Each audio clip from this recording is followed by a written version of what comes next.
আসসালামু আলাইকুম, কেমন আছেন সবাই?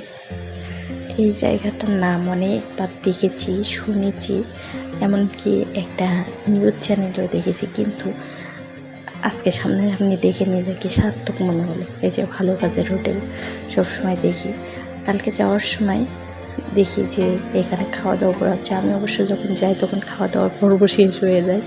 তো কালকে যাচ্ছি, যাওয়ার পরে এবার দেখে ভিডিওটা করলাম, কিন্তু ওরা ভিডিওটা করতে দিবে না। তো বললাম আমার একটা চ্যানেল আছে, আমি একটু ছাড়বো। এখানে ডিম দিছে আর একটা পাঁচমিশালি সবজি। যাই হোক, সবজিটা দেখে মনে হচ্ছে যে অনেক সুন্দর হয়েছে, যেহেতু ভালো মন মানসিকতা নিয়ে করলে এমনিতে ভালো হয়। আর একটা জিনিস, এখনও মানুষের মানবতা আছে, মানবিকতা আছে বিধায় কত অসহায় মানুষ যারা সারাদিনের ভিতরে একবারই খায়, আর তাদের জন্য এই ব্যবস্থাটা ভাবি যে একটা ভালো কাজ আপাতত করি। যাই হোক, এই যারা এই মানবিক কাজটা করে তাদের জন্য অনেক দোয়া এবং ভালোবাসা রইল, এই আর কি। তো ভালো লাগতেছিল। সবাই ভালো থাকবেন, সুস্থ থাকবেন।